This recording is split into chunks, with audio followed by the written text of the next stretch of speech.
هذه حكايتي باختصار، وكل ما أعرفه أنني مصاب بمرض الإيدز وأني أنتظر الموت. ألم يأن للذين آمنوا أن تخشع قلوبهم لذكر الله وما نزل من الحق. أما آن أن تنضم إلى قوافل العائدين. قوافل العائدين. نور حياتك بالهدى واسلك طريق التائبين وعمر فؤادك بالتقى فالعمر محدود السنين. نور حياتك بالهدى. أحببتنا فأحببناك، تركتنا فتركناك، عصيتنا فأهناك، وإن رجعت إلينا قبلناك.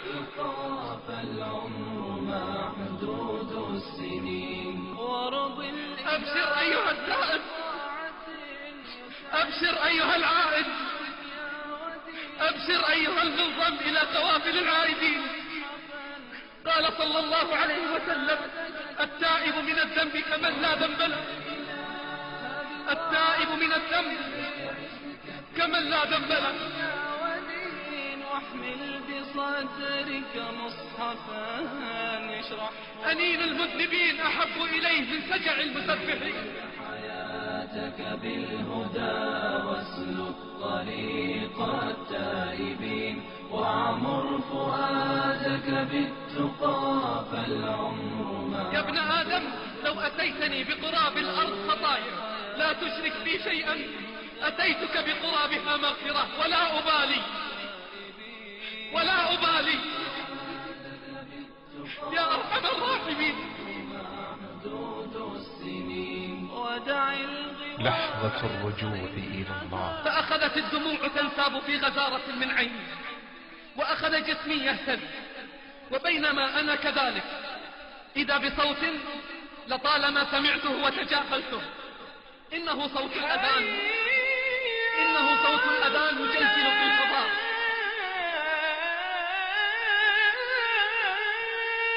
وأنت، نعم أنت، إياك أعني يا من تأكل رزقك وتسكن في أرضك وفي كل مكان يراك، ولا تستطيع رد الموت إذا أتى، ولا تملك لنفسك جنة ولا نارا. أما آن أن تتوب، أما آن أن تتوب وتستغفر علام الغيوب.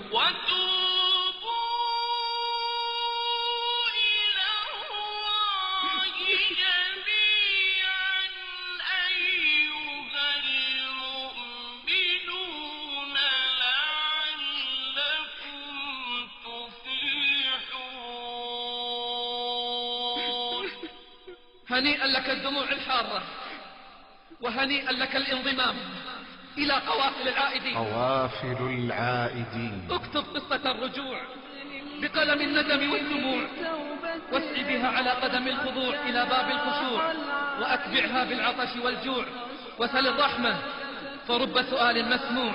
قل ونادي في الأسحار والناس نيام، يا أكرم من أمله المؤملون، يا رجاء الخائفين، يا أمل المذنبين. ظللتهم غمائم التوبة، يا رحيما بمن روت قلوبا جدبا بالمعاصي.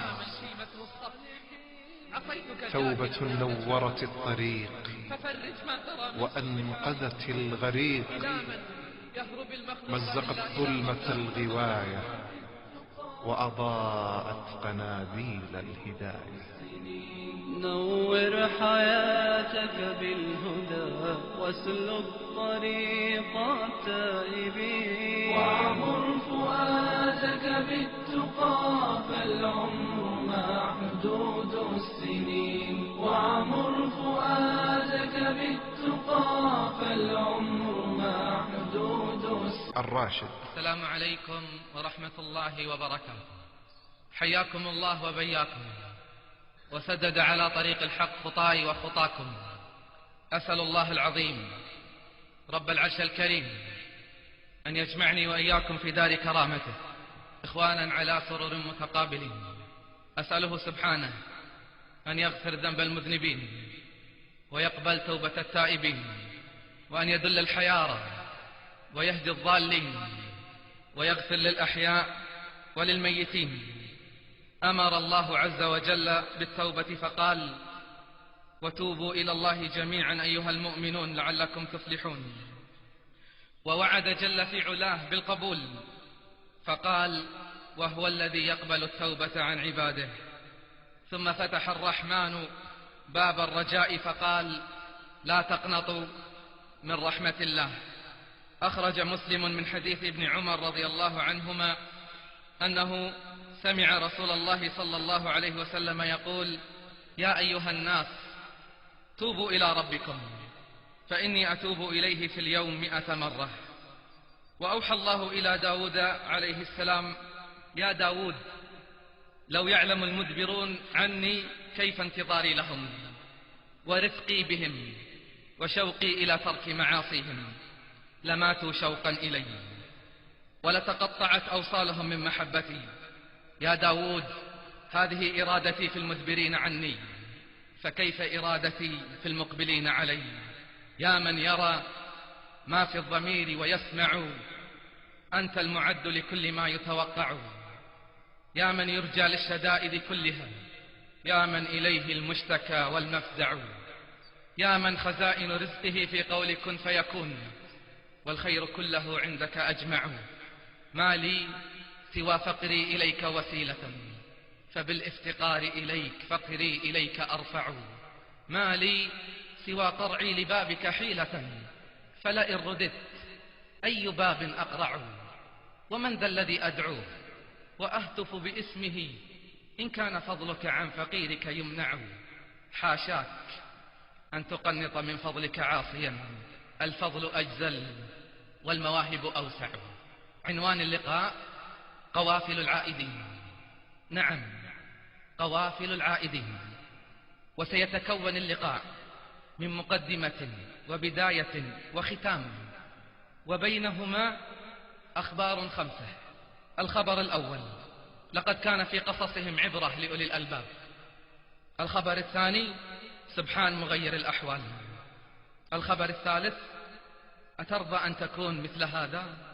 الخبر الرابع: طريق المخدرات. الخبر الخامس: هدايتي على يديه. ثم الختام. فإلى أول الكلام.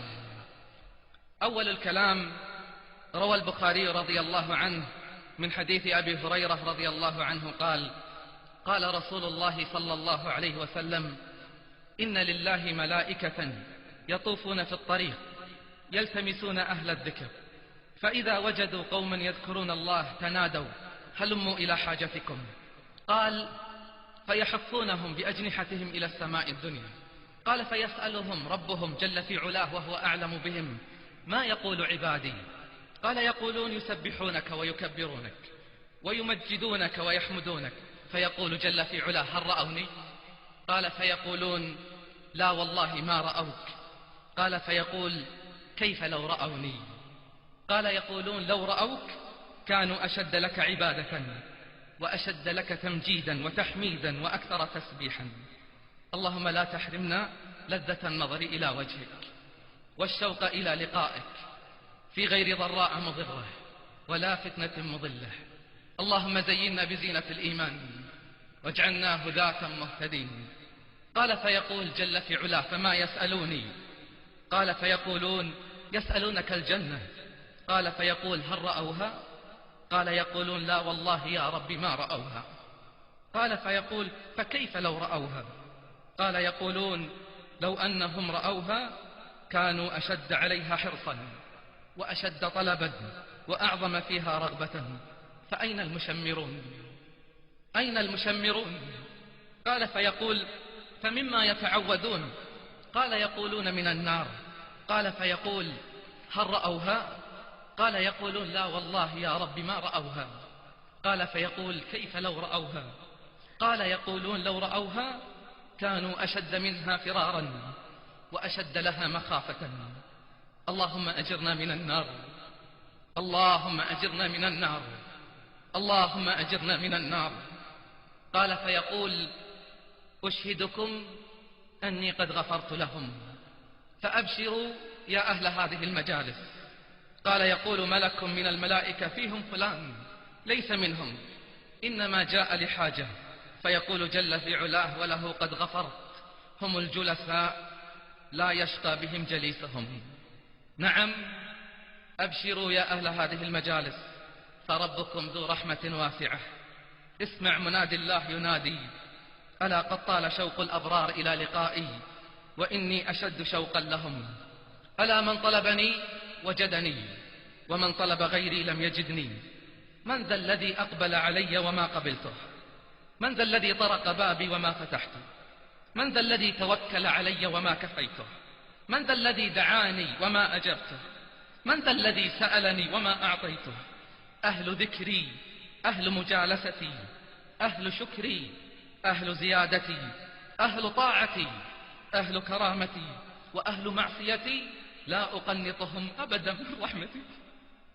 وأهل معصيتي لا أقنطهم أبدا من رحمتي.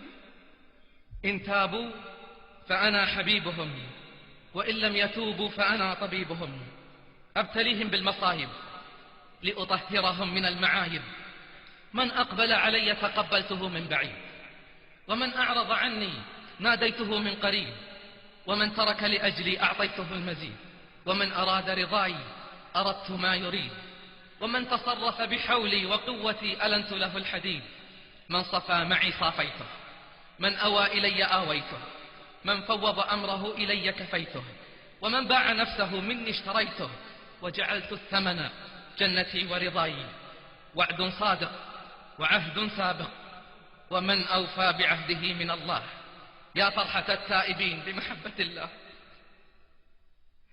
فيا فرحة التائبين بمحبة الله.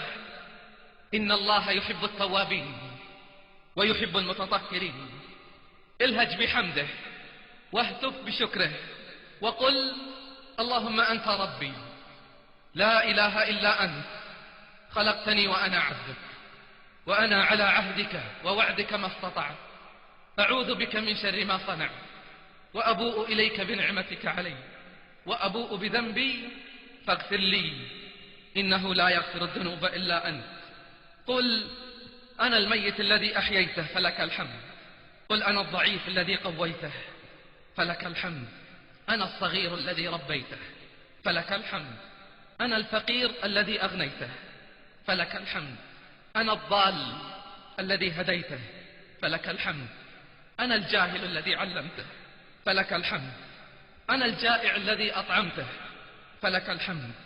لك الحمد كله، ولك الشكر كله، وبيدك الخير كله، وإليك يرجع الأمر كله. لا إله إلا أنت. يا رب حمدا ليس غيرك يحمد، يا من له كل الخلائق فاصمد. أبواب غيرك ربنا قد أوصدت، ورأيت بابك واسعا لا يوصد. روي عن منصور بن عمار قال: خرجت ليلة وظننت أني أصبحت، وإذا علي ليل، فقعدت عند باب صغير، فإذا بصوت شاب يبكي ويقول: وعزتك وجلالك ما أردت بمعصيتي مخالفتك، وقد عصيتك حين عصيتك، وما أنا بنكالك جاهلا، ولا لعقوبتك متعرضا، ولا بنظرك مستخفا، ولكن سولت لي نفسي وغلبتني شقوتي، وغرني سترك المرخي علي. فالآن من عذابك من يستنقذني، وبحبل من أعتصم إن قطعت حبلك عني.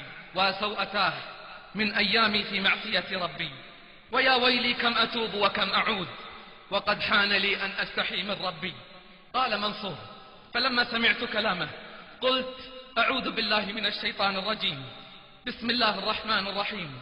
يا أيها الذين آمنوا قوا أنفسكم وأهليكم نارا وقودها الناس والحجارة، عليها ملائكة غلاظ شداد لا يعصون الله ما أمرهم ويفعلون ما يؤمرون. قال: فسمعت صوتا واضطرابا شديدا، ومضيت لحاجتي، فلما أصبحنا رجعت، وإذا أنا بجنازة على الباب، وعجوز تذهب وتجيء، فقلت لها: من الميت؟ فقالت: لا تجدد علي أحزاني. قلت: إني رجل غريب. فقالت: هذا ولدي، مر بنا البارحة رجل لا جزاه الله خيرا، فقرأ آية فيها ذكر النار، فلم يزل ولدي يضطرب ويبكي حتى مات. قلت: إنا لله وإنا إليه راجعون. قلت: هكذا والله صفة الخائفين يا ابن عمار. سبحان من وفق للتوبة أقواما وثبت على صراطها أقداما. يا من ليس لي منه مجير، بعفوك من عذابك أستجير. إن تعذبني فبعدلك، وإن ترحمني فأنت به جدير. إن علاج مشاكل الشباب والشيب وأصحاب الهموم والغموم هو الفرار إلى الله بالانضمام إلى قوافل العائدين. نعم، الانضمام إلى قوافل العائدين إلى الله بعد طول غياب، الذين أحرقتهم الذنوب والمعاصي، الذين جربوا الحياة في الظلام ثم اكتشفوا النور، الذين بدلوا ذل المعصية بعز الطاعة، الذين انتصروا على النفس والهوى والشيطان وحزبه، الذين آثروا الجنة على النار، الذين ندموا على ما فرطوا في جنب الله. قال صلى الله عليه وسلم: الندم توبة. قال بعضهم: إن العبد ليذنب الذنب فلا يزال نادما حتى يدخل الجنة، فيقول إبليس: ليتني لم أوقعه في الذنب. وقال طلق بن حبيب: إن حقوق الله أعظم من أن يقوم بها العباد، ولكن أصبحوا تائبين وأمسوا تائبين. ليس عيب أن تخطئ، لكن كل العيب أن تصر على الخطأ، عيب أن تتمادى في الخطأ، عيب أن تنسى فضل الله عليك، عيب أن تنسى رقابة الله لك. جاء رجل إلى إبراهيم بن أدهم فقال: يا إبراهيم، لقد أسرفت على نفسي بالذنوب والمعاصي، فقل لي في نفسي قولا بليغا. قال: أعظك بخمس، أعظك بخمس. قال: هات الأولى. قال: الأولى: لا تأكل من رزق الله واعص الله. قال: كيف يا إبراهيم وهو الذي يطعم ولا يطعم؟ قال: عجبا لك، تأكل من رزقه وتعصيه. قال: هات الثانية. قال: الثانية: لا تسكن في أرض الله واعص الله. قال: كيف يا إبراهيم؟ الأرض أرضه والسماء سماؤه. قال: عجبا لك، تأكل من رزقه وتسكن في أرضه وتعصيه. قال: هات الثالثة. قال: الثالثة: اذهب في مكان لا يراك فيه الله واعص الله. قال: أين يا إبراهيم وهو الذي لا تأخذه سنة ولا نوم؟ قال: عجبا لك، تأكل من رزقه وتسكن في أرضه وفي كل مكان يراك ثم تعصيه. قال: هات الرابعة. قال: الرابعة: إذا أتاك ملك الموت ليقبض الروح فقل له: إني لا أموت الآن. قال: من يستطيع يا إبراهيم؟ والله يقول: إذا جاء أجلهم فلا يستأخرون ساعة ولا يستقدمون. قال: عجبا لك، تأكل من رزقه وتسكن في أرضه وفي كل مكان يراك ولا تستطيع رد الموت إذا أتاك وتعصيه. قال: هات الخامسة. قال: الخامسة: إذا جاءتك الزبانية ملائكة العذاب تأخذك إلى النار فخذ نفسك إلى الجنة. قال: من يستطيع هذا يا إبراهيم؟ قال: عجبا لك، تأكل من رزقه وتسكن في أرضه وفي كل مكان يراك ولا تستطيع رد الموت إذا أتاك ولا تملك لنفسك جنة ولا نار ثم تعصيه. قال: اسمع يا إبراهيم، أنا أستغفر الله وأتوب إليه. أنا يا إبراهيم أستغفر الله وأتوب إليه. فأعلنها توبة وإنابة وفرارا إلى الله، أعلنها رجعة وانضماما إلى قوافل العائدين. وأنت، نعم أنت، إياك أعني يا من تأكل رزقه وتسكن في أرضه وفي كل مكان يراك ولا تستطيع رد الموت إذا أتاك ولا تملك لنفسك جنة ولا نارا. أما آن أن تتوب؟ أما آن أن تتوب وتستغفر علام الغيوب؟ أما آن أن تنضم إلى قوافل العائدين؟ أما آن لما أنت فيه متاب؟ وهل لك من بعد الغياب إياب؟ تقضت بك الأعمار في غير طاعته سوى عمل ترجوه وهو سراب. وليس للمرء سلامة دينه سوى عزلة فيها الجليس كتاب، يعني القرآن كتاب حوى العلوم بكلها وكل ما حوى من العلوم صواب، ففيه الدواء لكل داء فاظفر به فوالله ما عنه ينوب كتاب. تعال نسمع أخبار أصحاب تلك القوافل ماضيا وحاضرا. تعال نأخذ العبرة من قصصهم، قصص ممزوجة بالندم والدموع، قصص مليئة بالصور والعبر، يشكو أصحابها قبل الانضمام إلى قوافل العائدين من الهموم والغموم، مآس وآهات، غرقوا في لجج المعاصي والمنكرات، فمن خمور ومخدرات وفواحش ومنكرات، وكانت النجاة بالفرار إلى الله والانضمام إلى قوافل العائدين. الخبر الأول: لقد كان في قصصهم عبرة لأولي الألباب. عن أبي هشام الصوفي رحمه الله قال: أردت البصرة فجئت إلى سفينة أركبها وفيها رجل معه جارية، فقال لي الرجل: ليس ها هنا موضع. فسألته الجارية أن يحملني ففعل. فلما سرنا دعا الرجل بالغداء فوضع، فقالت الجارية: ادع ذاك المسكين ليتغدى معنا. فجئت على أنني مسكين. فلما تغدينا قال: يا جارية هاتي شرابك، فشرب، وأمرها أن تسقيني فقالت: يرحمك الله إن للضيف حقا، فتركني. فلما دب فيه الشراب قال: يا جارية هاتي عودك وهاتي ما عندك. فأخذت العود وغنت، ثم التفت إلي فقال: أتحسن مثل هذا؟ فقلت: عندي ما هو أحسن منه، عندي ما هو أحسن منه وخير منه. فقال: قلت: أعوذ بالله من الشيطان الرجيم، بسم الله الرحمن الرحيم. إذا الشمس كورت، وإذا النجوم انكدرت، وإذا الجبال سيرت، وإذا العشار عطلت، وإذا الوحوش حشرت، وإذا البحار سجرت، وإذا النفوس زوجت، وإذا الموءودة سئلت، بأي ذنب قتلت. وجعل الرجل يبكي حتى انتهيت إلى قوله: وإذا الصحف نشرت. فقال: يا جارية اذهبي فأنت حرة لوجه الله تعالى.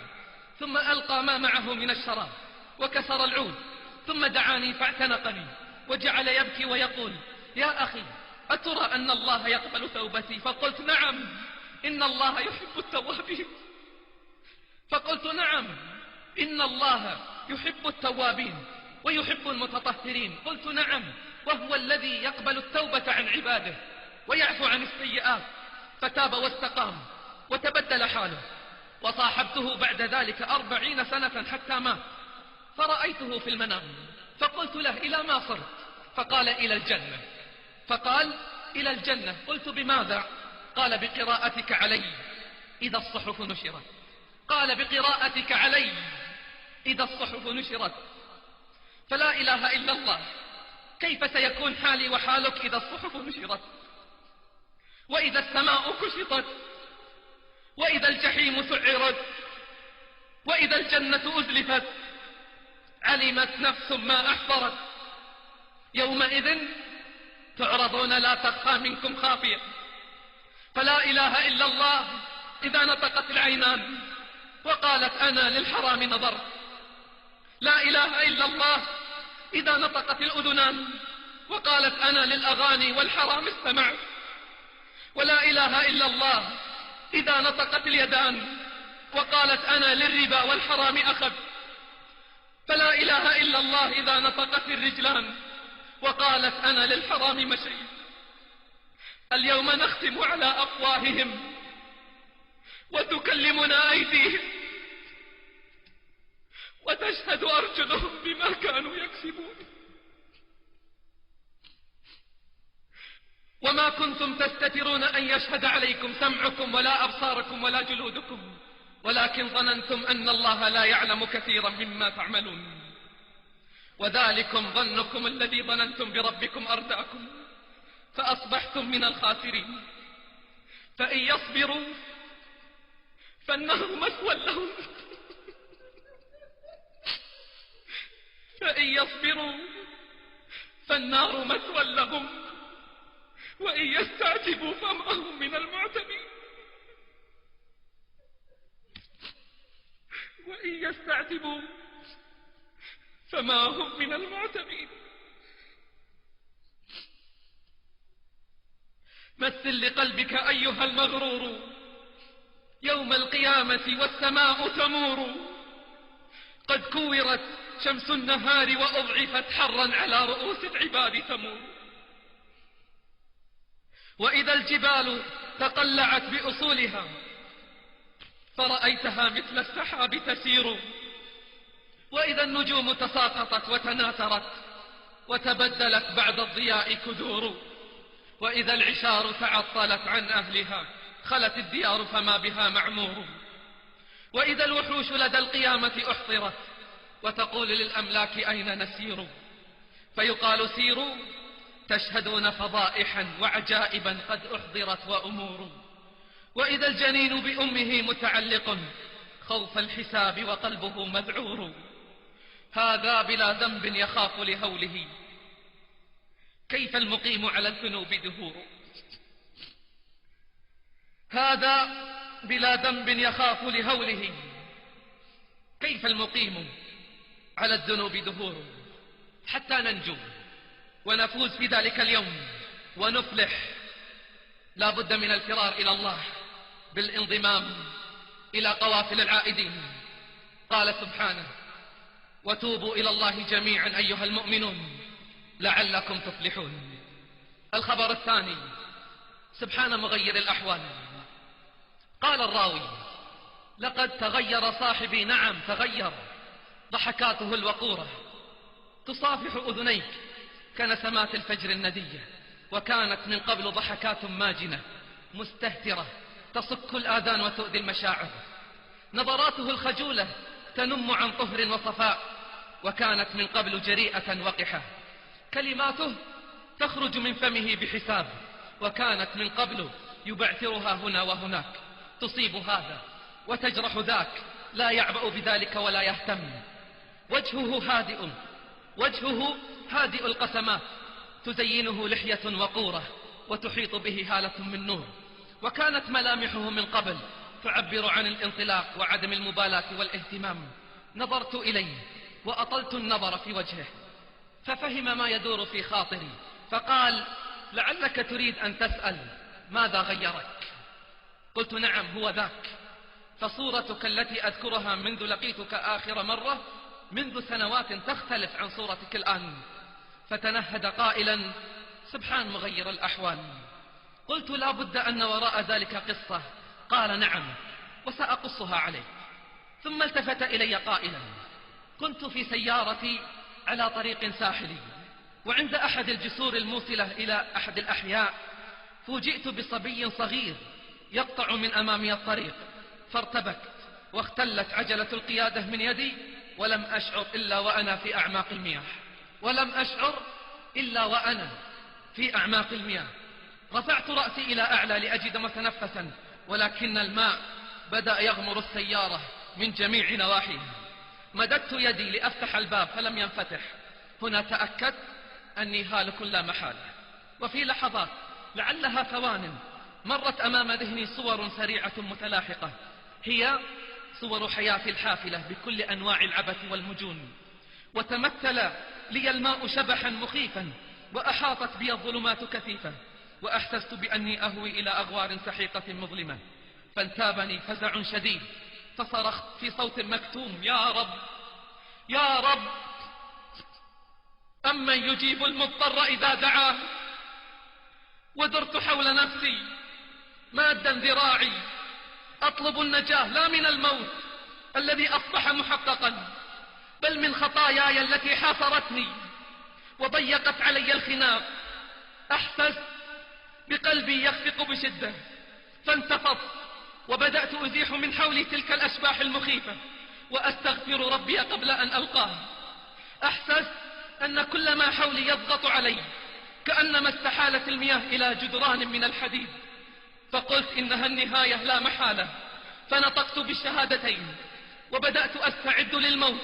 وحركت يدي فإذا بها تنفذ في فراغ يمتد إلى خارج السيارة. وفي الحال تذكرت أن زجاج السيارة الأمامي مكسور، شاء الله أن ينكسر في حادث منذ 3 أيام. وقفزت دون تفكير ودفعت بنفسي من خلال هذا الفراغ. خرجت من أعماق الماء فإذا الأضواء تغمرني، وإذا بي خارج السيارة. ونظرت فإذا جمع من الناس يقفون على الشاطئ، كانوا يتصايحون بأصوات لم أتبينها. ولما رأوني نزل 2 منهم وأخرجاني من الماء.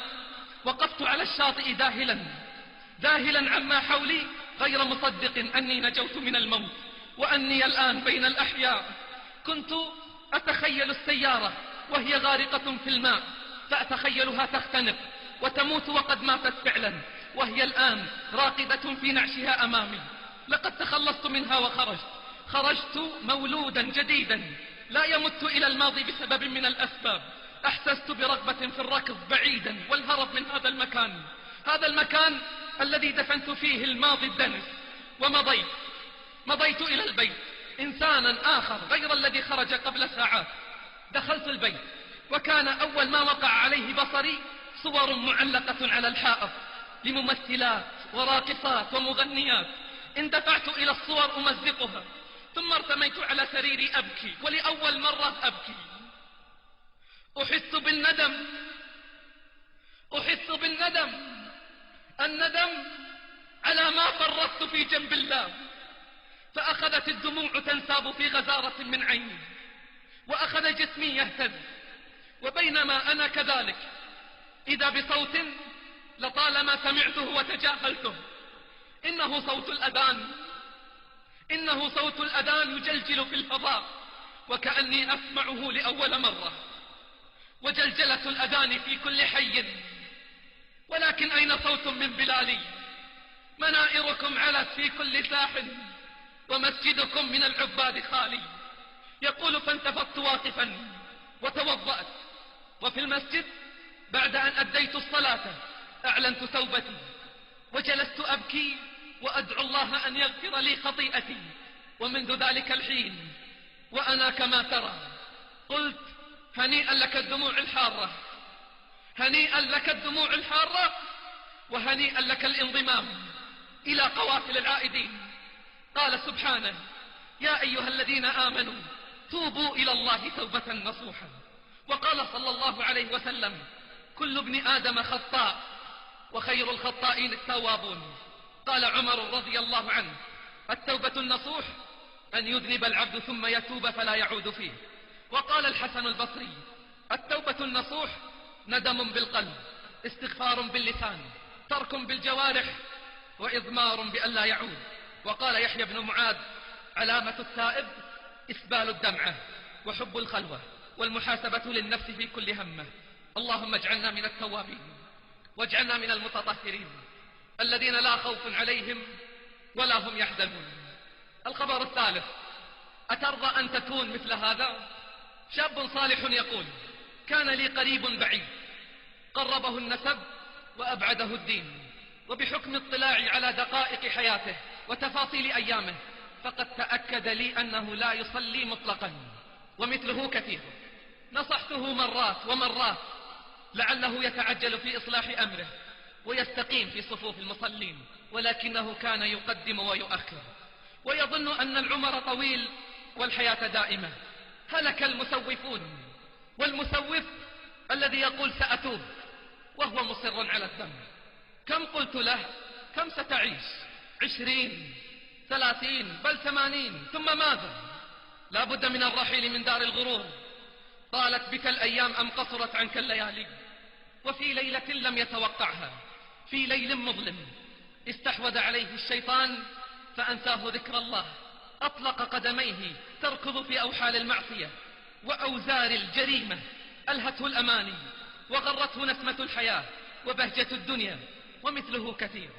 استحوذ عليهم الشيطان فأنساهم ذكر الله، وفجأة على غير موعد نزل به نازل، وطرق بابه طارق، ولم يكن هذا الضيف ليزوره إلا هذه المرة فحسب، ولكنها زيارة ثقيلة مؤلمة. إنه الزائر الذي لا يرد. حاول أن يؤخره، أن يؤجله، فلم يستطيع. أراد أن يتفاهم معه فلم يستطيع. أراد أن يدفعه بالدواء والطبيب، بالمال والأولاد، فلم يستطيع. حاول بكل الوسائل الدفاعية فلم يستطيع. حيل بينهم وبين ما يشتهون. انتهى كل شيء. هوت آمال عظام وأحلام كالجبال، حشرج الصدر وضاقت الأنفاس وغادرت الروح، وأمامه أسئلة صعاب وجنة ونار. هلك المسوفون. يقول الشاب: لم يكن هو أول من غادر الحياة بهذه السرعة من أسرتي، ولم يكن هو الشاب الوحيد الذي فقدناه، ولكن كان لحياته فجيعة ولموته عبرة. وكان يوم موته وتغسيله والصلاة عليه ثم دفنه يوما مشهودا غاب عنه كثير، وكنت أولهم، فكيف أصلي على من حرم الله عز وجل ورسوله الصلاة عليه؟ لم أصلي عليه طاعة وعبادة لله حتى تم كل شيء. يقول الشاب: ثم اجتمعت وأقاربي في مجلس ضم الكثير، وأكثرهم عالم بأمور الدنيا جاهل بأمور الدين، كما قال الله: يعلمون ظاهرا من الحياة الدنيا وهم عن الآخرة هم غافلون. فقام أحدهم شاهرا سيفه ومصوبا سهمه ورافعا صوته باستغراب يملأه الاستهزاء وهو يسمع الجميع: أين أنت عن صلة الرحم والقيام بالواجب؟ فها هو فلان قد مات ولم نر لك أثر ولم نعلم لك مكانا. اتجهت نحوي العيون بالعتاب، وتحركت الأيدي تلوم، والألسنة تقول: أين أنت عن واجب الصلاة والعزاء؟ وأضاف أحدهم مستهزئا: تصلي وتصوم ولا تعرف حقوق القريب وواجبات الأسرة؟ وأخذ المجلس يتحدث ويقول وأنا لا أرد عليهم، حتى إذا أفرغوا سهامهم وانتهوا قلت للمتحدث الأول بصوت يسمعه الجميع: ما رأيك لو صليت صلاة المغرب 4 ركعات، هل يجوز ذلك؟ سكت ولم يجب، وهو يحرك حاجبيه ويهز يده باستغباء عجيب. كررت وأعدت السؤال وطلبت الإجابة منه بصوت مسموع حتى يسمع المجلس. قال لي بعد تكرار السؤال عليه 3 مرات: لا يجوز. قلت له: أحسنت، هذا أمر الله ورسوله، فنحن نطيع الله في هذا ونطيع رسوله صلى الله عليه وسلم. إن الكتاب والسنة يأمران أن لا نصلي على من مات وهو لا يصلي، وسماه كافرا. رفعت صوتي والحق يعلو ولا يعلى عليه، وأنا أفرغ سهما من كنانتي: هل أسمع كلام الله ورسوله وأطيع أمرهما، أم أسمع كلامك أنت وهرائك؟ استدرت نحو المجلس وأنا أقول: أمرنا أن لا نصلي على من مات وهو تارك للصلاة، ولا نغسله ولا ندفنه في مقابر المسلمين، ولهذا لم أصلي عليه سمعا وطاعة لله ورسوله. خيم صمت على المجلس وأغمدت السيوف، فقد ظهر الأمر واضحا جليا. قل جاء الحق وزهق الباطل إن الباطل كان زهوقا. يقول الشاب: مرت شهور فإذا كثير من شباب أسرتنا وقد سمع ورأى هذا الموقف يعيد حساباته ويراجع أفعاله، ويخشى أن يمر عليه يوم لا يجد فيه من يصلي عليه. لقد كان هلاك هذا القريب رحمة لمن بعده وعبرة لمن خلفه، ولا يزال يتردد في جنبات المسلمين قول الله عز وجل: ولا تصلي على أحد منهم مات أبدا ولا تقم على قبره، وقول المصطفى صلى الله عليه وسلم: العهد الذي بيننا وبينهم الصلاة، فمن تركها فقد كفر. فقل لي بالله العظيم، كيف حال الشباب اليوم مع صلاتهم؟ كيف حال الشباب اليوم مع صلاتهم؟ حال عجيبة. قسم لا يصلي ولا يركع لا بليل ولا بنهار، وقسم يقدم ويؤخر وينام، يصلي متى ما شاء وكيف ما شاء. ألا يظن أولئك أنهم مبعوثون ليوم عظيم يوم يقوم الناس لرب العالمين؟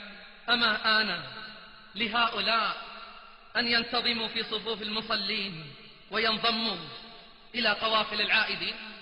خل الذكار الأربع والمعهد المرتبع والضاعن المودع وخل عنه ودعي، واندب زمانا سلفا سودت فيه الصحفا ولم تزل معتكفا على القبيح الشنع.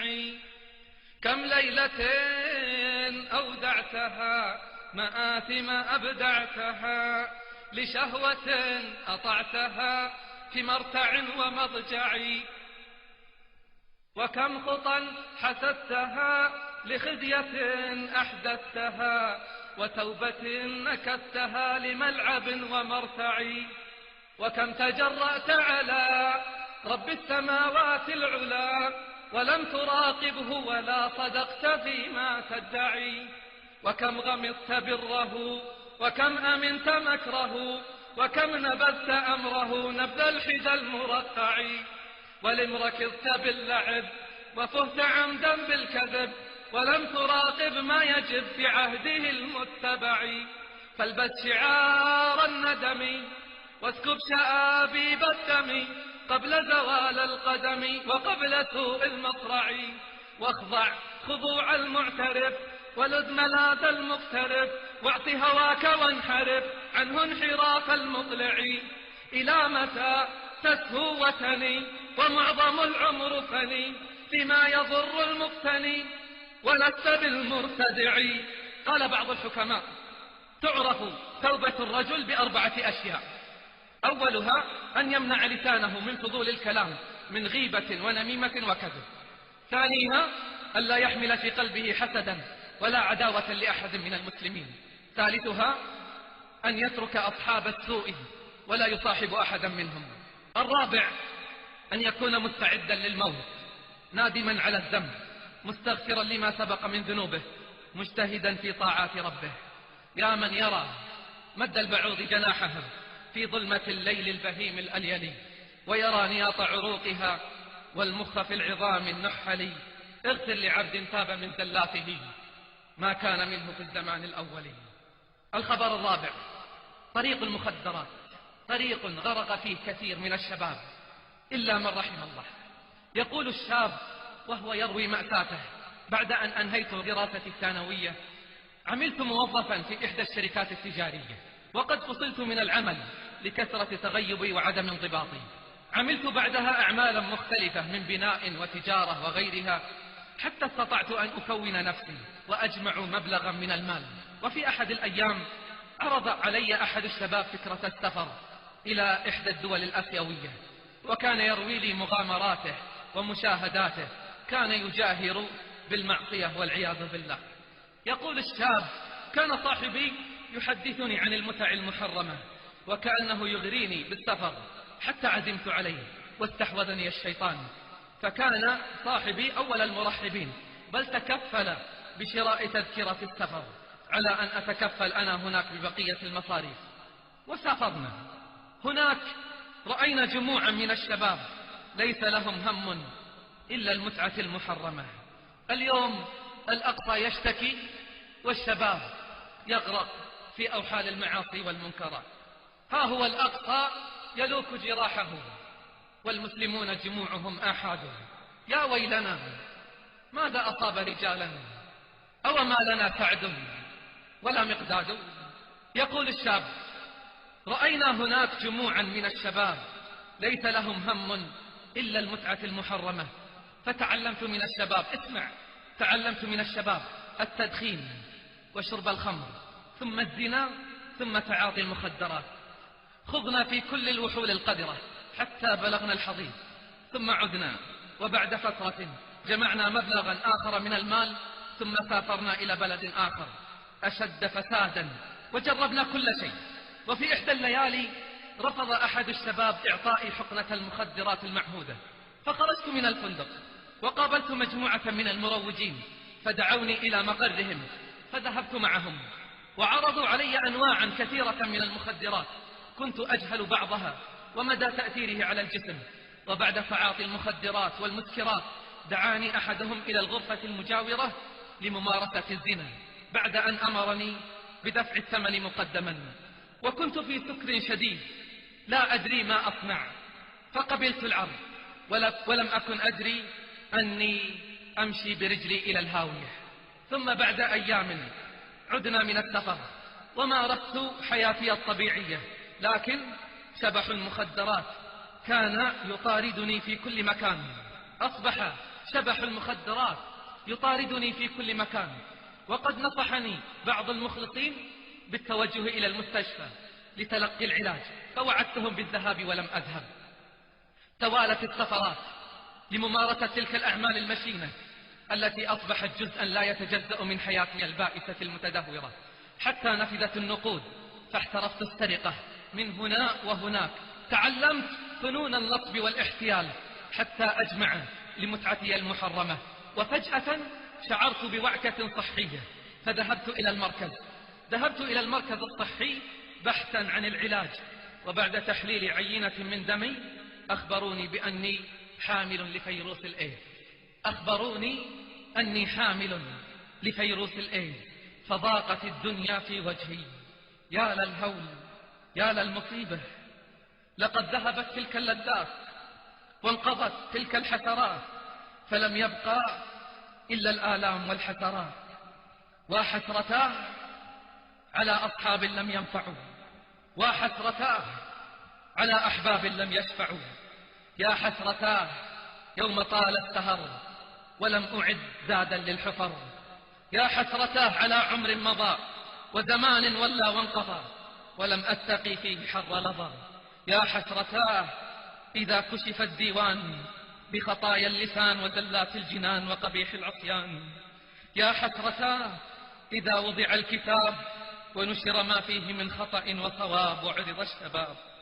يا حسرتاه على صلاة أضعتها وزكاة منعتها وأيام أفطرتها. يا حسرتاه على أوقات أهدرتها. يا حسرتاه على ذنوب ارتكبتها وفواحش اقترفتها. يا حسرتاه يوم لم يلهج لساني بذكره ولم تقم جوارحي بشكره. يا حسرتاه يوم يفوز الصالحون بالدرجات. يا حسرتاه يوم يهوي الظالمون في الدركات. قال سبحانه: وأنذرهم يوم الحسرة، وأنذرهم يوم الحسرة إذ قضي الأمر وهم في غفلة وهم لا يؤمنون. وأنذرهم يوم الحسرة إذ قضي الأمر وهم في غفلة وهم لا يؤمنون. إنا نحن نرث الأرض ومن عليها وإلينا يرجعون. يقول الشاب: لقد ذهبت تلك اللذات وانقضت تلك المسرات، فلم يبقى إلا الآلام والحسرات، لم يبقى إلا الآثام والأوزار والتبعات. تفنى اللذاذة ممن ذاق صفوتها من الحرام ويبقى الإثم والعار. تبقى عواقب سوء في مغبتها، لا خير في لذة من بعدها النار. هذه حكايتي باختصار، وكل ما أعرفه أنني مصاب بمرض الإيدز وأني أنتظر الموت. وعلى الرغم من أني أسير إلى الموت سيرا سريعا فلا بأس، فقد أفقت من غفوتي وأفقت من غفلتي. وأنصح كل شاب عاقل بالالتزام بتعاليم الدين الحنيف، تلك التعاليم التي لطالما سمعناها ولم نتبعها، إنما اتبعنا النفس والهوى والشيطان. وقد خاب من أتبع نفسه هواها وتمنى على الله الأماني. أقول لإخواني الشباب: احذروا المخدرات والفواحش والمنكرات فإنها الهلاك الماحق. احذروا من رفقة السوء فإنهم جنود إبليس اللعين. يقول: أستودعكم الله الذي لا تضيع ودائعه، فلعلكم تقرؤون كلماتي هذه وأنا تحت التراب.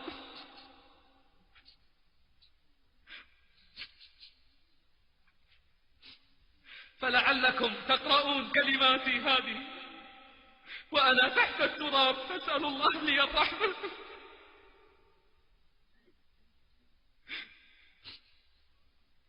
لعلكم تقرؤون كلماتي وأنا تحت التراب. قد فارقت الروح الجسد وصعدت الروح إلى باريها، فاللهم يا من وسعت رحمته كل شيء،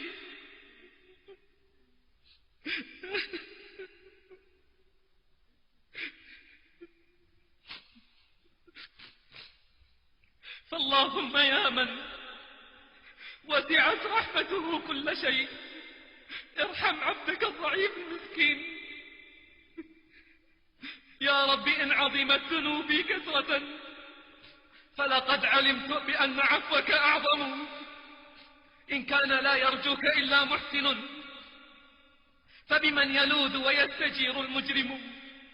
ما لي إليك وسيلة إلا الرجاء وجميل عفوك ثم أني مسلم. لو رأيت التائب رأيت جفنا مقروحا تراه في الأسحار على باب الاعتذار مطروحا. سمع قول الإله يوحي فيما يوحي توبوا إلى الله توبة نصوحا. التائب مطعمه يسير وحزنه كثير ومزعجه مثير وكأنه أثير قد رمي مجروحا ولسان حاله يردد توبوا إلى الله توبة نصوحا. التائب أنحل بدنه الصيام وأتعب قدمه القيام وحلف بالعزم على هجر المنام فبدل بدنا وروحا وهو يردد توبوا إلى الله توبة نصوحا. التائب الذل قد علاه والحزن قد وهاه يذم نفسه على هواه وبهذا صار ممدوحا يردد ويعيد توبوا إلى الله توبة نصوحا. التائب يبكي جنايات الشباب التي بها قد اسود الكتاب فإن من يأتي إلى الباب يجد الباب مفتوحا يردد ويقول قول الله توبوا إلى الله توبة نصوحا. اللهم إنا نسألك التوبة ودوامها ونعوذ بك من المعصية وأسبابها. الورقة الخامسة هدايتي على يديه. يقول الشاب لم أكن قد بلغت 30 حين أنجبت زوجتي أول أبنائي. ما زلت أذكر تلك الليلة كنت سهرانا مع الشلة في إحدى الشاليهات كانت سهرة حمراء بمعنى الكلمة كما يقولون. أذكر ليلتها أني أضحكتهم كثيرا. كنت أمتلك موهبة عجيبة في التقليد بإمكاني تغيير نبرة صوتي حتى تصبح قريبة من الشخص الذي أسخر منه. أجل كنت أسخر من هذا وذاك لم يسلم أحد مني حتى شلتي. صار بعض أصحابي يتجنبني كي يسلم من لساني وتعليقاتي اللاذعة. تلك الليلة سخرت من رجل أعمى رأيته يتسول في السوق والأدهى أني وضعت قدمي أمامه ليتعثر. تعثر وانطلقت ضحكتي التي دوت في السوق. عدت إلى بيتي متأخرا وجدت زوجتي في انتظاري كانت في حالة يرثى لها. أين كنت يا راشد؟ قلت في المريخ ساخرا عند أصحابي بالطهر. كانت في حالة يرثى لها. قالت والعبرة تخنقها راشد أنا تعبة جدا. الظاهر أن موعد ولادتي صار وشيكا. سقطت دمعة صامتة على جبينها. أحسست أني أهملت زوجتي. كان المفروض أن أهتم بها وأقلل من سهراتي خاصة أنها في شهرها 9. قاست زوجتي الآلام يوما وليلة في المستشفى حتى رأى طفلي النور. لم أكن في المستشفى ساعتها. تركت رقم هاتف المنزل وخرجت. اتصلوا بي حتى تعلموني الخبر. ففعلوا. اتصلوا بي ليزفوا لي نبأ قدوم سالم. حين وصلت المستشفى طلب مني أن أراجع الطبيبة. أي طبيبة؟ المهم الآن أن أرى ابني سالم. لا بد من مراجعة الطبيبة قالوا لي. أجابتني موظفة الاستقبال بحزم. صدمت حين عرفت أن ابني به تشوه شديد في عينيه ومعاق في بصره. تذكرت المتسول قلت سبحان الله كما تدين تدان. لم تحزن زوجتي كانت مؤمنة بقضاء الله راضية. طالما نصحتني طالما طلبت مني أن أكف عن تقليد الآخرين. كلا هي لا تسميه تقليدا بل غيبة ومعها كل الحق. لم أكن أهتم بسالم كثيرا. اعتبرته غير موجود في المنزل. حين يشتد بكاؤه أهرب إلى الصالة لأنام فيها. كانت زوجتي تهتم به كثيرا وتحبه. لحظة لا تظنوا أني أكرهه. أنا لا أكرهه لكني لم أستطع أن أحبه. أقامت زوجتي احتفالا حين خطى خطواته الأولى وحين أكمل الثانية اكتشفنا أنه أعرج. كلما زدت ابتعادا عنه زادت زوجتي حبا وتعلقا بسالم حتى بعد أن أجبت عمرا وخالدا. مرت السنوات وكنت لاهٍ غافل غرتني الدنيا وما فيها، كنت كاللعبة في يد رفقة السوء، مع أني كنت أظن أني من يلعب عليهم. لم تيأس زوجتي من إصلاحي، كانت دائما تدعو لي بالهداية، لم تغضب من تصرفاتي الطائشة أو إهمالي لسالم واهتمامي بباقي إخوته. كبر سالم ولم أمانع حين طلبت زوجتي تسجيله في أحد المدارس الخاصة بالمعاقين. لم أكن أحس بمرور السنوات، أيامي سواء، ليلي ونهار، عمل ونوم، طعام وسهر. حتى ذلك اليوم كان يوم الجمعة، استيقظت الساعة 11 ظهرا. ما يزال الوقت مبكرا أقول، لكن لا يهم. أخذت دشا سريعا، لبست وتعطرت وهممت بالخروج. استوقفني منظره، منظر سالم كان يبكي بحرقة. إنها المرة الأولى التي أرى فيها سالم يبكي مذ كان طفلا. أأخرج أم أرى مما يشكو سالم؟ قلت لا، كيف أتركه وهو في هذه الحالة؟ أهو الفضول أم الشفقة؟ لا يهم. سألته، لماذا تبكي يا سالم؟ حين سمع صوتي توقف، بدأ يتحسس ما حوله. ما به يا ترى؟ اكتشف أن ابني يهرب مني. الآن أحسست به. أين كنت منذ 10 سنوات؟ تبعته، كان قد دخل غرفته، رفض أن يخبرني في البداية سبب بكائه، وتحت إصراري عرفت السبب. تأخر عليه شقيقه عمر الذي اعتاد أن يوصله إلى المسجد. اليوم الجمعة خاف سالم ألا يجد مكانا في الصف الأول، نادى والدته لكن لا مجيب. حينها وضعت يدي على فمه كأني أطلب منه أن يكف عن حديثه، وأكملت. حينها بكيت يا سالم، لا أعلم ما الذي دفعني لأقول له، سالم لا تحزن، هل تعلم من سيرافقك اليوم إلى المسجد؟ أجاب سالم، أكيد عمر. ليتني أعلم إلى أين ذهب. قلت لا يا سالم، أنا من سيرافقك، أنا من سيرافقك. استغرب سالم، لم يصدق، ظن أني أسخر منه، عاد إلى بكائه. مسحت دموعه بيدي وأمسكت بيده، أردت أن أوصله بالسيارة، رفض قائلا، أبي المسجد قريب، أريد أن أخطو إلى المسجد فإني أحتسب كل خطوة أخطوها. يقول، لا أذكر متى آخر مرة دخلت فيها المسجد، ولا أذكر آخر مرة سجدت فيها لله سجدة. هي المرة الأولى التي أشعر فيها بالخوف والندم، الندم على ما فرطت طوال السنوات الماضية. مع أن المسجد كان مليئا بالمصلين، إلا أني وجدت لسالم مكانا في الصف الأول. استمعنا لخطبة الجمعة معا وصليت بجانبه. بعد انتهاء الصلاة طلب مني سالم مصحفا. استغربت، كيف سيقرأ وهو أعمى؟ هذا ما تردد في نفسي، ولم أصرح به خوفا من جرح مشاعره. طلب مني أن أفتح له المصحف على سورة الكهف. نفذت ما طلب، وضع المصحف أمامه وبدأ في قراءة السورة. يا الله، إنه يحفظ سورة الكهف كاملة وعن ظهر غيب. خجلت من نفسي، أمسكت مصحفا، أحسست برعشة في أوصالي. قرأت وقرأت ودعوت الله أن يغفر لي ويهديني. هذه المرة أنا الذي بكى، بكيت حزنا وندما على ما فرط، ولم أشعر إلا بيد حنونة تمسح عني دموعي. لقد كان سالم يمسح دموعي ويهدئ من خاطري. عدنا إلى المنزل. كانت زوجتي قلقة كثيرا على سالم، لكن قلقها تحول إلى دموع فرح حين علمت أني صليت الجمعة مع سالم. منذ ذلك اليوم لم تفتني صلاة الجماعة في المسجد.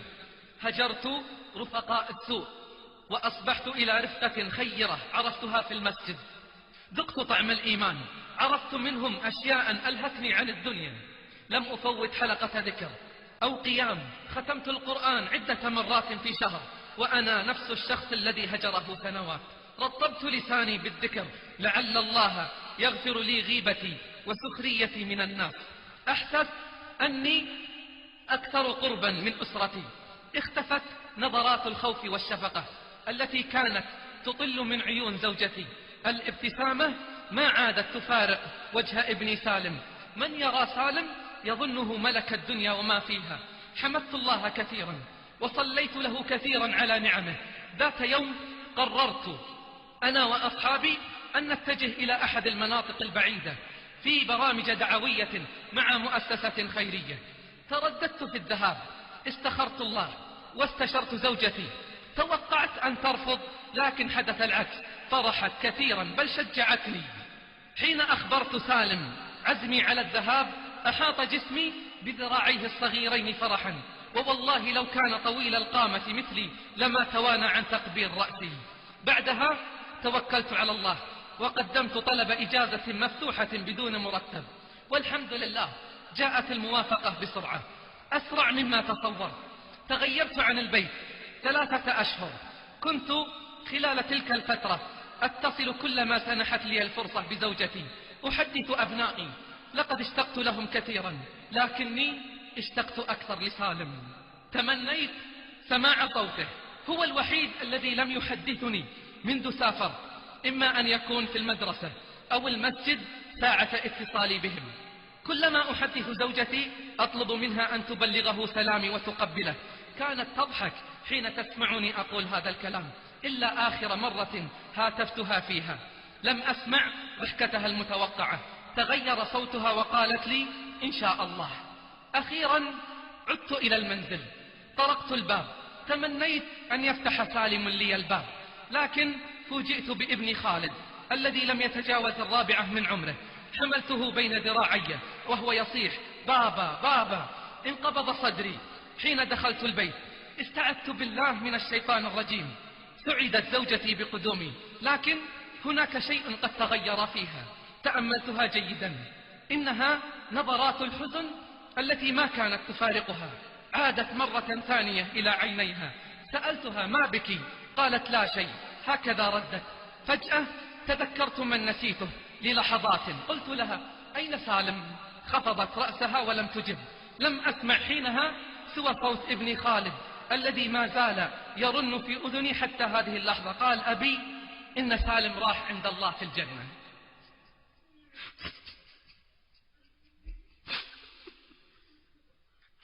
قال أبي إن سالم راح إلى الله في الجنة.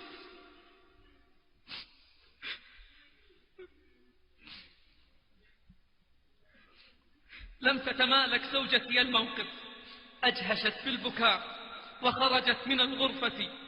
عرفت بعدها أن سالم أصابته حمى قبل موعد مجيئي بأسبوعين. أخذته زوجتي إلى المستشفى، لازمته يومين، وبعد ذلك فارقته الحمى حين فارقت روحه الجسد. أحسست أن ما حدث ابتلاء واختبار من الله.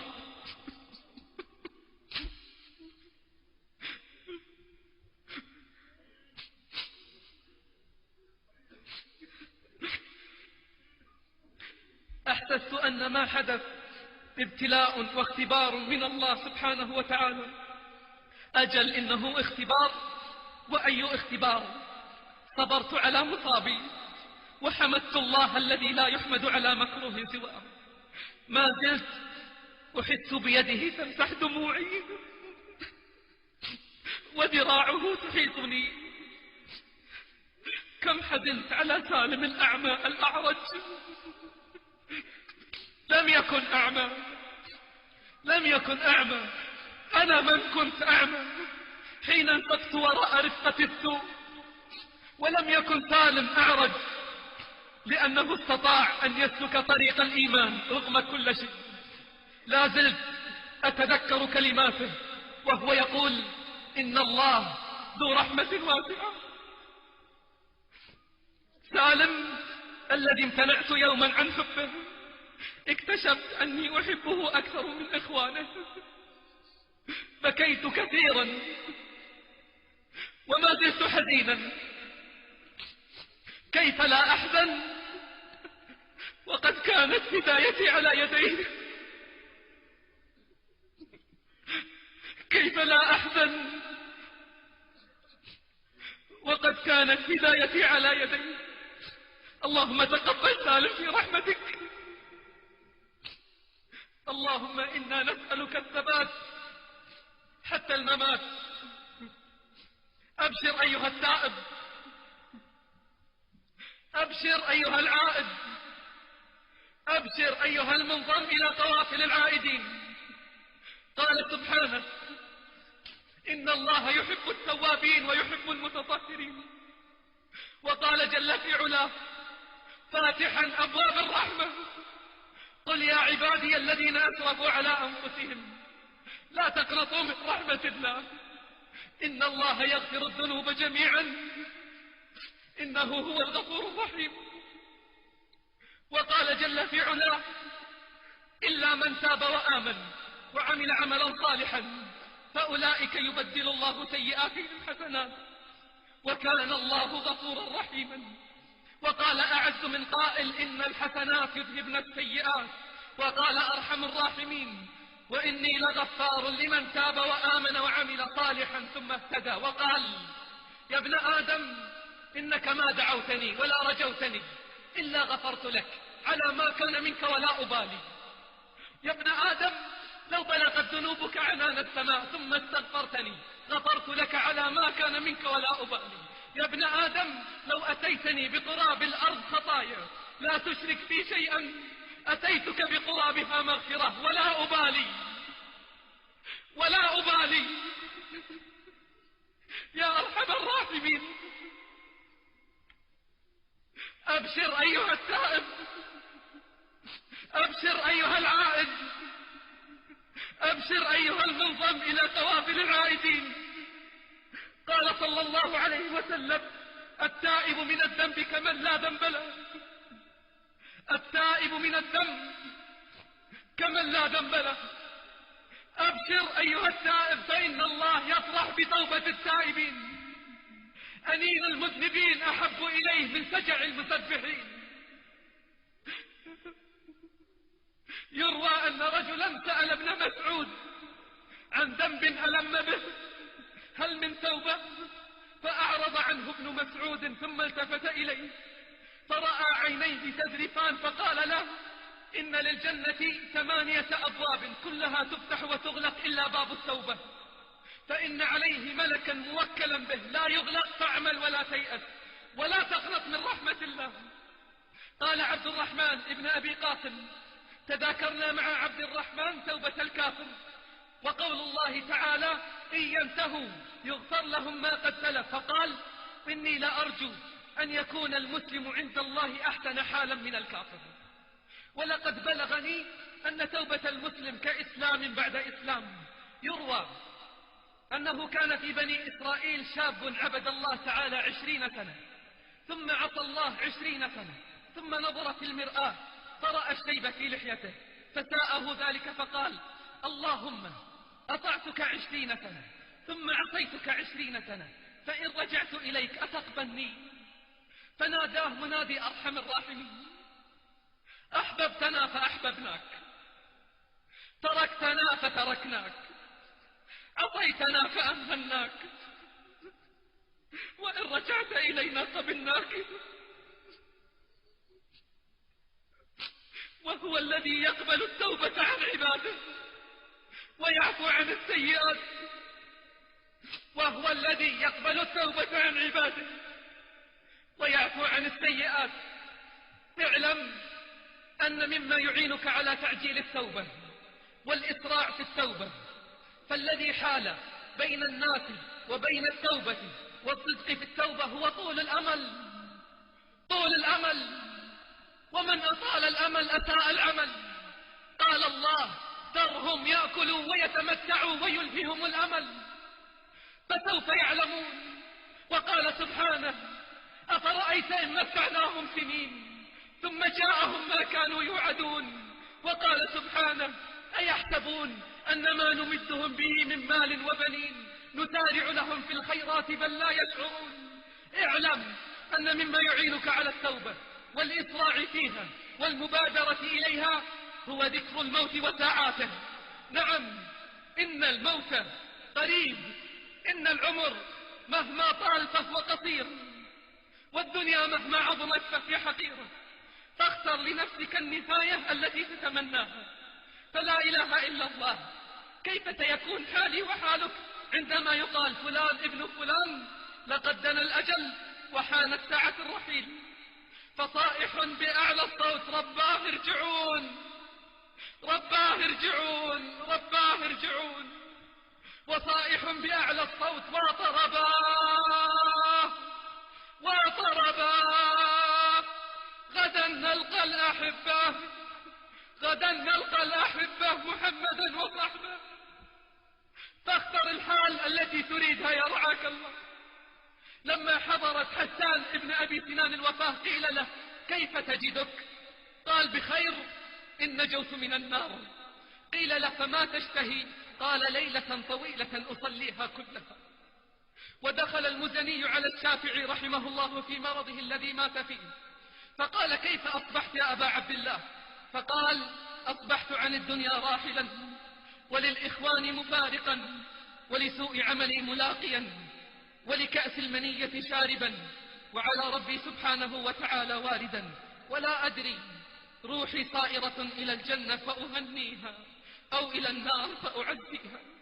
لا أدري روحي إلى أين تصير، إلى الجنة فأهنيها أو إلى النار فأعزيها. ثم أنشد: ولما قسى قلبي وضاقت مذاهبي، جعلت الرجا مني لعفوك سلما. تعاظمني ذنبي فلما قرنته بعفوك ربي كان عفوك أعظما. ما زلت ذو عفو عن الذنب، لم تزل تجود وتعفو منة وتكرما. فاعلم يا رعاك الله أن الآمال تطوى، والأموال تفنى، والأبدان تحت التراب تبلى. اعلم يا رعاك الله أن الأيام والليالي تبليان كل جديد، تقربان كل بعيد، تأتيان بكل موعود ووعيد. فانتبه يا رعاك الله، انتبه من ركبة الهجوع، وافزع إلى الله بالتضرع والخشوع، وقل آن الأوان للانضمام إلى قوافل العائدين. قالوا: من رزق أربعا لم يحرم أربعا، من رزق الدعاء لم يحرم الإجابة، وربكم يقول: ادعوني أستجب لكم. ومن رزق الاستغفار لم يحرم المغفرة، وربكم يقول: إنه كان غفارا. ومن رزق الشكر لم يحرم المزيد، وربكم يقول: ولئن شكرتم لأزيدنكم. ومن رزق التوبة لم يحرم القبول، وربكم يقول: وهو الذي يقبل التوبة عن عباده. وختاما، اعلم أن الحياة بدون الله سراب، وإن القلب لا يصلح إلا بالله جل وعلا. فإذا أقبل على الله تعالى، يعني القلب اجتمع وانضم بعضه إلى بعض، ووجد نفسه وسلمت فطرته. يا أيها الإنسان، ما غرك بربك الكريم؟ إلى كم تعصي وتتمرد؟ وأقبح من قبيحك أنك تتعبد. يا ناصع الثوب والقلب أسود، ما هذا الأمل ولست بمخلد؟ أما تخاف من أوعد وتهدد؟ يا من شاب وما تاب، أين البكاء؟ أين الحذر من أليم العقاب؟ قل: ما أحلم الله علي حيث أمهلني، وقد تماديت في ذنبي ويسترني. تمر ساعات أيامي بلا ندم، ولا بكاء ولا خوف ولا حزن. أنا الذي أغلق الأبواب مجتهدا على المعاصي، وعين الله تنظرني. يا زلة كتبت في غفلة ذهبت، يا حسرة بقيت في القلب تحرقني. دعني أنوح على نفسي وأندبها، وأقطع الدهر بالتذكير والحزن. دع عنك عذري يا من كنت تعدلني، لو كنت تدري ما بي كنت تعذرني. دعني أسح دموعا لا انقطاع لها، فهلا عتى عبرة منها تخلصني.